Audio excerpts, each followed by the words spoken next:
What's up, everybody? It's Philip, aka Dr. Vendetta, here to bring you the first installment in a deck tech series I've been working on. This episode, Secret Paladin. Secret Paladin is a deck people started playing when the Grand Tournament came out, and the then new card Mysterious Challenger was introduced to the game. Any deck that plays Mysterious Challenger and the assortment of secrets needed to make Mysterious Challenger work is considered a Secret Paladin, but most commonly the deck is built as an early game board control deck centered around capitalizing on a turn 5 or 6 Mysterious Challenger to provide a lot of tempo and value to close out the game. The deck list on screen is one I'm currently running and will be using for the purposes of this video, but the principles of the deck are fairly similar in most versions. The most important card in our deck is of course Mysterious Challenger. Its ability to fetch and play secrets from our deck, as well as having a decent body for the mana cost, provides an absurd amount of both tempo and value that most decks can't answer.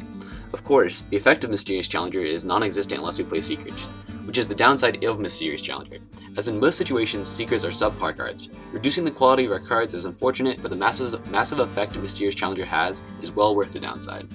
The secrets I play are Avenge, Noble Sacrifice, Redemption, and Competitive Spirit. Noble Sacrifice and Avenge are the best standalone secrets in my opinion, as they provide a pretty strong effect. Noble Sacrifice can make clearing minions for an opponent difficult, as it prevents them from attacking better targets, and its effect is especially strong when the opponent has few minions, as usually the effect is harder to play around.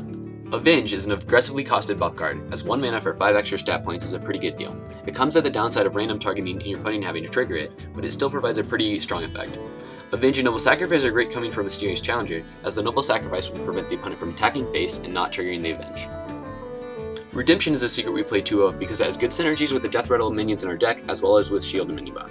When we draw it before Mysterious Challenger, it can help maintain a sticky board presence that is hard for the opponent to deal with.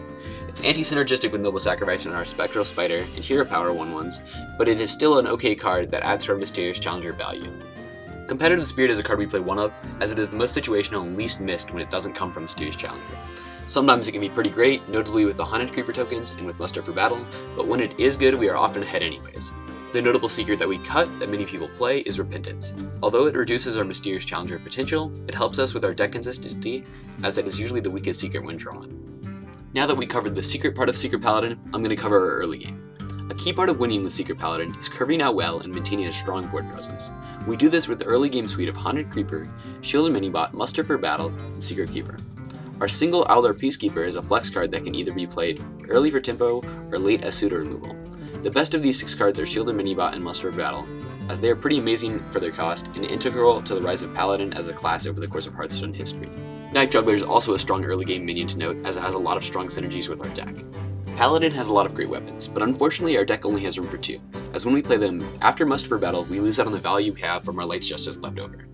I chose to go with a split between Coghammer and True Silver, as many people have been having success with that recently. I used to play double Coghammer, but I found that having the True Silver has been beneficial, as it lowers the number of cards with a 3 mana that have similar effects. Blessing of Kings is the only buff card we play other than Avenge. It is strong due to our sticky minions giving it a target that can attack the turn it is played. That means it can provide favorable trades that our opponent doesn't expect, or help us get in damage to face more quickly. The mid-game minions we run are Piloted Shredder, Loatheb, and Sludge Belcher. Paladin is a 2 of, and the other 2 are singletons. Paladin is one of the strongest 4-drops in the game, and is yet another sticky minion that helps against board clears. It is also our only minion at 4 mana, which is important to have in case True Silver isn't called for on turn 4 if there is no target for Blessing of Kings. Loatheb is a good body and effect for 5 mana, and it can help secure our board preceding a turn 6 Mysterious Challenger. Sludge Belcher is a card that I started playing after seeing it on a Tempo Storm recommended deck list, and I find that it is pretty strong. I cut the Repentance I used to play for it, and it seems to be a good trade as it helps the deck curve out more efficiently. Our final 2 cards are Dr. Boom and Tyrion, both of which help us win games that go long. Dr. Boom is the strongest 7-drop in the game and can help us seal out the game or regain us lost board control. It also has synergy with Night Juggler and Competitive Spirit due to the Boom bots, although I would still play Dr. Boom without those synergies, it's just that strong. Tyrion, like Boom, is the best minion at its cost. If it's silenced, which is an effect that is often baited out by Sludge Belcher, Piloted Shredder, or Blessing of Kings, it is incredibly hard to deal with. Even if they can get rid of the body well, the 5/3 weapon we get from the Death Rattle can help us clear minions or push damage to end the game. Our deck is slower than some faster variants of Secret Paladin, and Tyrion is a big part of why we choose to play a slower and more mid-range game. It is just that good of a card.